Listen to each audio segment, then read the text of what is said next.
are listening to the Starter Girls podcast with Jennifer Loading. Whether you are starting a project, starting a business, starting a brand, or starting a movement, we are here to talk about it. We're going to get things started here. It is a great day to be brave. You might as well start now. You have the power to change your circumstances any day you decide. Let today be that day. Rise up, be amazing, be you, do you. All right, guys, I'm super excited to welcome Melissa Marks to the Starter Girls podcast. Welcome, Melissa.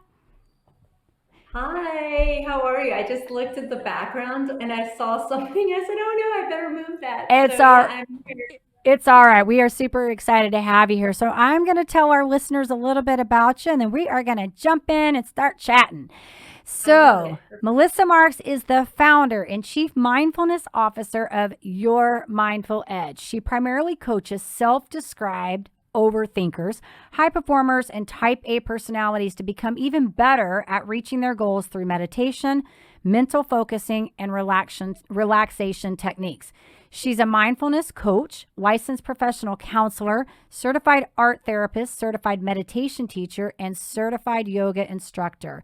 Melissa started her mindfulness practice 22 years ago at the age of 24 years old, burned out. She was a burned out real estate agent in New York City.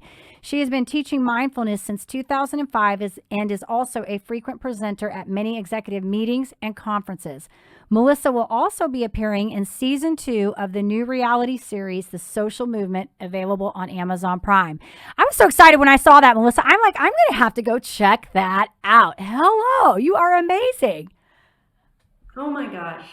Well, you're amazing. And yeah, that the show seems really cool. We're about to shoot it in a couple months. So can't wait for that to happen. Yeah, what a fun little adventure. Something just different to do. And I'm sure you're going to be amazing on there. I'm just excited about that. I'm going to have to check that out for real.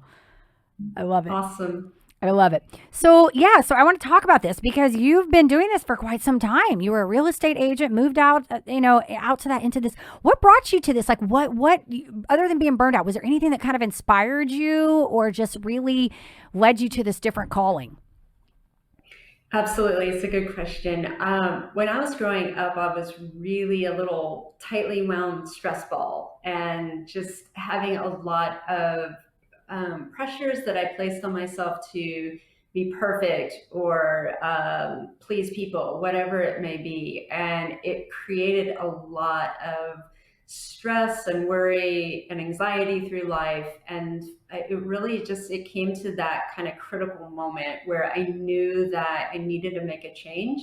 My body was failing me in different ways, and I was really young. And I think it just really scared me that I knew that if I didn't change how I was living, how I was thinking, how I was feeling, how I was showing up, that I would not probably be around. So it was a wake up call in a lot of different ways for me, and it started me on a journey of my own personal growth, healing, and really kind of coming back to spirit and to source, to really live from a much more mind body soul connection place. And from there, life has just really opened up, both professionally, personally, and in so many different ways. So that's the essence of where it comes from and how it shapes the company.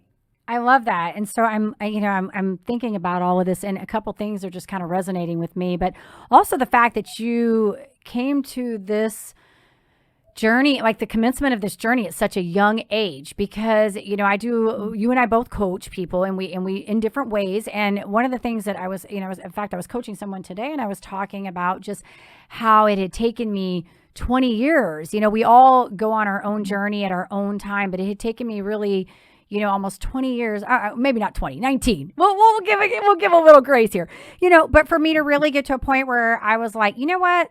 Things are not working the way that I want them to go. And what do I need to do to make that change? And so, and that's when I began. I say began. I always feel like journeys, they start way before we think they really start. But I think it's when we become cognizant and aware that we're on those journeys of being mindful and really improving who we are as human beings.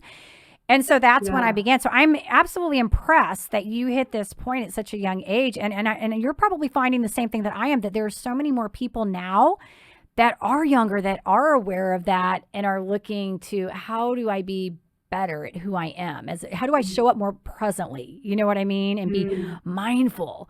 So I love that. And I love that you have really taken on so many different approaches here, like different, it's not just about one thing. You're certified in this one area. You've got a lot of different angles that you're coming with, which can you can offer to your clients. So I think that brings a little bit of uniqueness to who you are. I love that. So I guess what I would love to ask you is, tell us a little bit about, what I guess maybe what you really love about what you get to do, and sort of what is your edge? Maybe like what is it you're bringing, other than, like we've talked about it here, it's in your bio, I love it, but maybe from your angle, what is it that you're bringing to the table for these clients? Yeah, absolutely. If I could, I'd love to comment on something you said just now because it Yeah, really resonated. absolutely. This idea of, when in our life's journey we realize certain things, and I'm guilty of it too, where I have certain benchmarks for, by this time I should be here. And so, like when you said, well, you saw this at such a young age, and I was like, thank you. But the thing that I'm really realizing is that age does not matter Right. in any of these things. Like we're learning what we need to learn when we need to learn it. If you're looking at it and I hate comparing, but if you're sort of looking at different benchmarks of life, I figured out a lot of things one could say later in the game, Yeah, very much so. sure. So I think that grace that we give ourselves about where we're discovering our truths is so important, and recognizing that we're all evolving and loving through this crazy thing we call life, to Mm-hmm. just be more authentically ourselves and serve and give from that place. 100%. I agree with you. And I do. I think that we learn when we need to learn. And that's what I tell people all the time. You receive when you're ready to receive. Because up until Mm-hmm. then, you could hear the same thing over and over, and it doesn't matter who's telling it to you. If you're not ready to receive it, you're not ready to receive it. So I agree with you 100% that Right. it is really about at the place where you need to be. That's when you're going to find it. So Yeah. thank you for sharing that. I love that. And I do want to get back to the other question, so I can keep to Yes. tell us what you do and what you love about it. Share with us that. Okay. Yeah. So what I do is I essentially help people get clarity on where they are and where they want to go. And the work we do is that journey. And a lot of that is not just simply a cognitive exercise, but very much a deeper self awareness of where unconscious factors are playing in, where limiting beliefs are playing in, and really helping people energetically lock into their desired way of being in the world, and helping them feel that right now it's not a timeline of sorts, but a quantum leap that people can start to tap into and feel. And it all comes down to whatever love or God or universe or essence, whatever that is for the person. It's really owning that and really tapping into that, and allowing the doing to come from this place and state of being. So that's what we do. I do that one on one, I do that in groups, and then now offering a membership program to really serve more people through this work. So I absolutely am so blessed and honored to do the work I get to do. It's really a blessing for me. That's awesome. I love that. I love it. So this is kind of a fun question. I like to do my mindset because this is where I get excited about mindset. Okay, so because you've done a lot of things, you have great accolades here, and you've achieved things. So like when you are going after something, really like trying to get something done, what does that mindset look like for you? Mm. Oh, that's such a great question. I love it. I have to first pray and know that the thing that I'm wanting is like the right thing, right? Because I've got things that I think I want, but maybe they're not really the right things for me. So when I get super clear about, okay, yeah, this feels right, it's a lot of allowing after that. I have the problem of over like clenching the bat Mm, grip too hard. yeah. Like I'm an overachiever person. I'm a over striver. And so I can get in my own way very easily. So that was that sort of stress ball person I kind of mentioned in the beginning. So I had to heal and let go of a lot of that to be able to do the receiving work, that feminine energy of allowing versus I don't have to like grind and just go go go. I can find that balance of the two, and really coming from service. When service is the thing, I know that the path opens up a lot easier. So less is more is really kind of what I do when I decide I want to do something. I have to caution myself to not overdo it in Yeah. order to actually. I love that. Well, and something that was coming to mind when you were talking about like the feminine energy thing, because a lot of times we get that, oh, that we have that masculine energy of being task oriented and overdriving, especially if you're an achiever.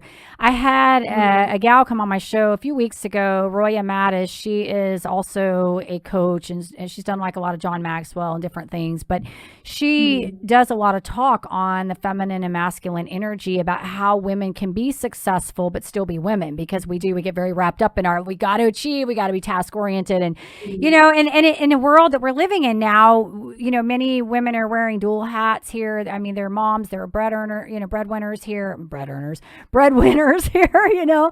They're like doing all these different things. You can tell I've been talking too much today. I've been talking too much today.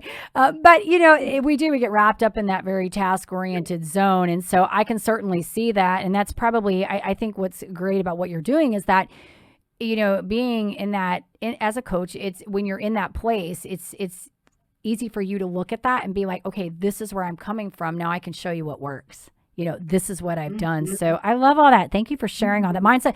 I'm all about the mindset. I think everything starts here. Whether you can or Yeah, can't do something, it starts there first. It's what you believe. So I love it. I love it too. Yay. Yeah, fun stuff. So, who would you say has been your greatest influencers over the years? Like, really helped inspire you to push forward? This is a great question.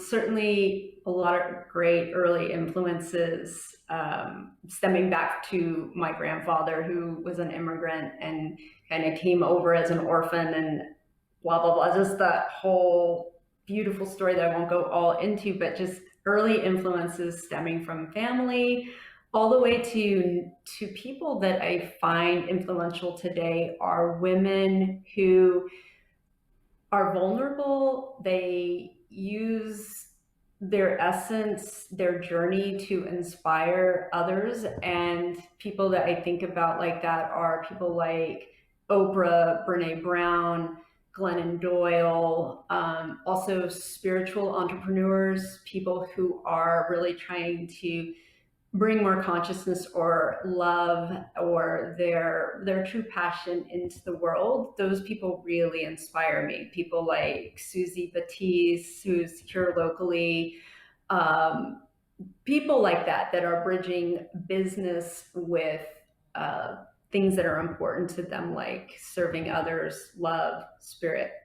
Well, and I think there's a certain amount of authenticity that goes with that too. I mean, when you agree that it's like just the other day, I did a recording and I had Shemaine Nugent on here, and she was talking about on her show or on her Instagram, she did a picture of her doing a cartwheel, and it's we get so, and so wrapped up in being perfect all the time that we don't allow the real life stuff to come through, which is what I think inspires a lot of people. I think people want to see the wins, they want to see success, but I think that's what they want to see is this over here, and how do you translate that Mm-hmm. into you're human and you're successful, and how do you overcome? So I think, yeah, the authenticity is immensely important.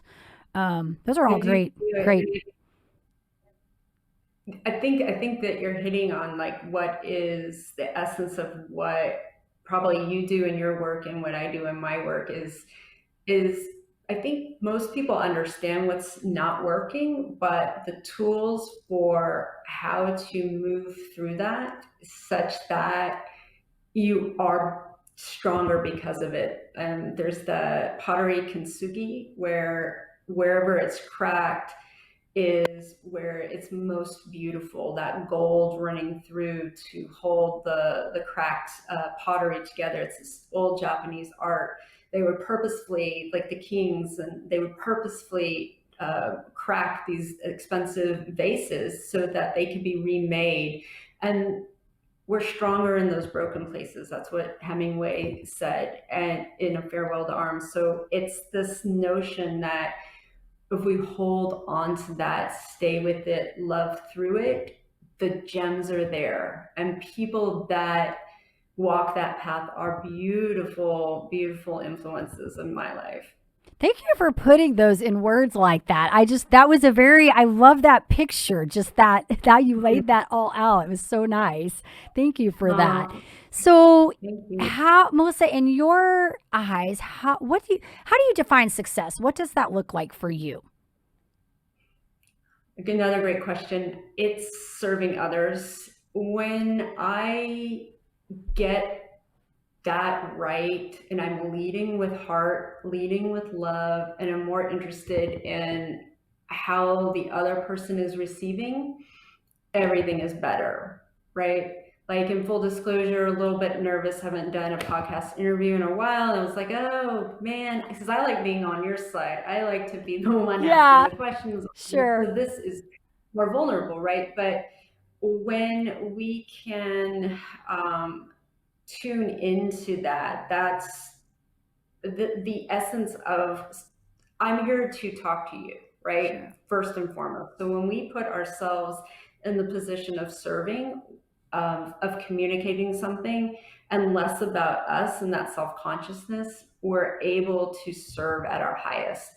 And I know that as I've done that, my business grows each year. I've reached milestones that I didn't think I honestly ever would. And it's only because of Trish trying to do good work every single day, you know?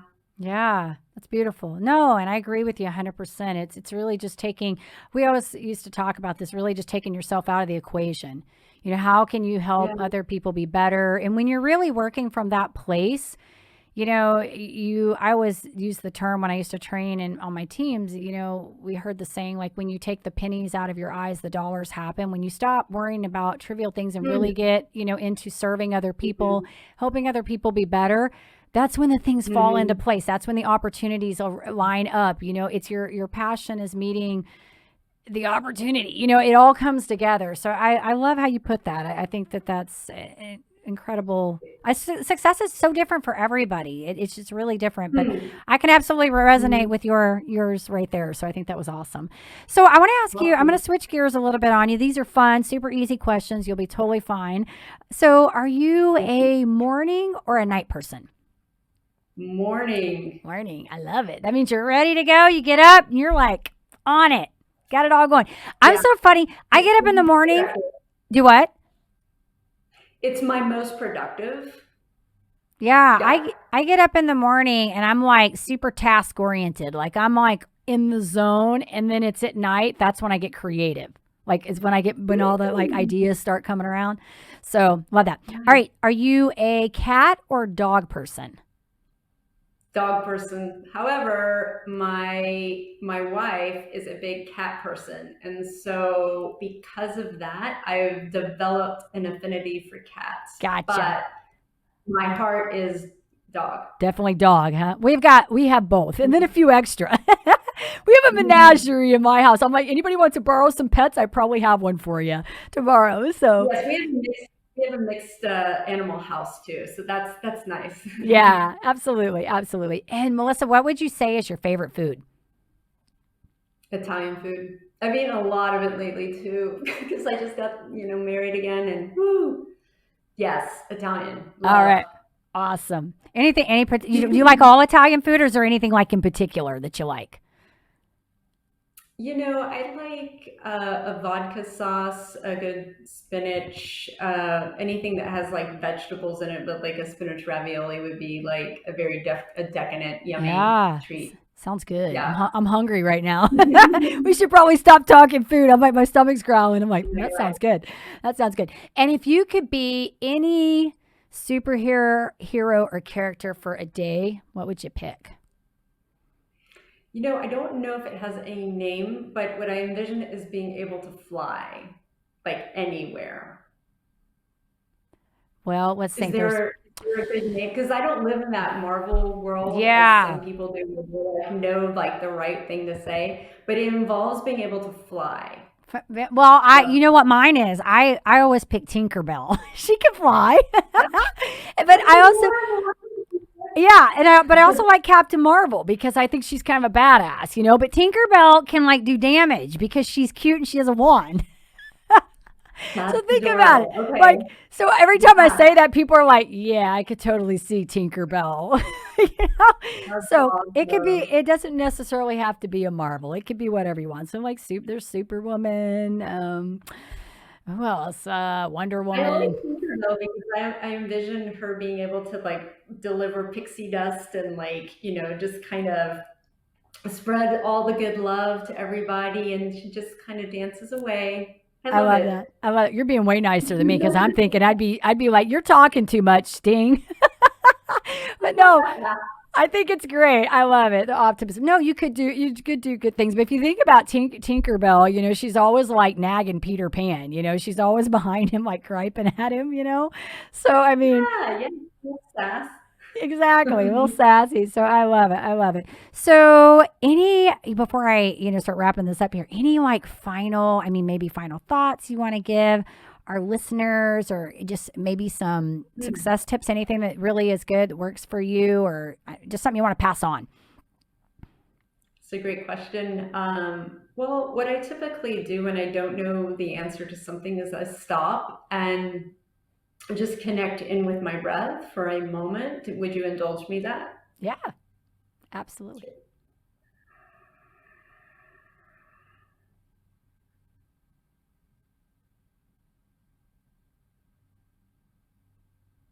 So I do this a lot in sessions with people where we hit that sort of critical question or impasse. And instead of always finding that you have to have the right answer quickly, that's something I'm in recovery of. That's not a place that I return to.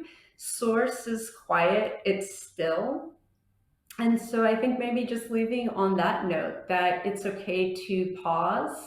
It's okay to take a breath. It's okay to return to your body to take time to understand what the next step may be for somebody. So that would be how I would like to Yeah, end.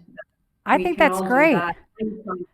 Yeah, no, Anytime. right. I know. I think that's great because I do. I think a lot of times people talk when they really shouldn't be talking. They need to take a step back. And no, that was great. Thank you for sharing that because that was just a technique that a lot of people don't know about. So that was awesome. Thank you. Thank you. So if our listeners Great. wanted to learn a little bit more about you, Melissa, what you've got going on, your upcoming show that's going to be, I'm excited about that. I'm super excited for you on that. But if they want to learn a little bit more about you, where do they go to find you?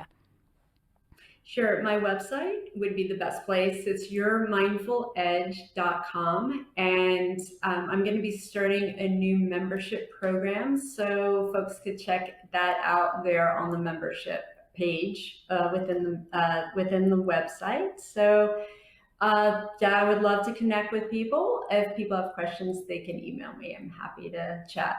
Perfect. Thank you so much. This has been fun. I'm glad we got to get you on here and share a little bit about what you're doing. And like I said, I'm excited about your upcoming project. It's going to be fun to see that roll out. So with that, I do want to tell our listeners that if you enjoy our show, please be sure you give us a rating both on iTunes and Facebook because we can't do this without you. And hit the subscribe button on YouTube. And with that, I want to leave you guys with a final thought. Success is liking yourself, liking what you do, and liking how you do it. That's by Maya Angelou, by the way. You guys take care, be safe, and be kind to one another. We'll see you next time.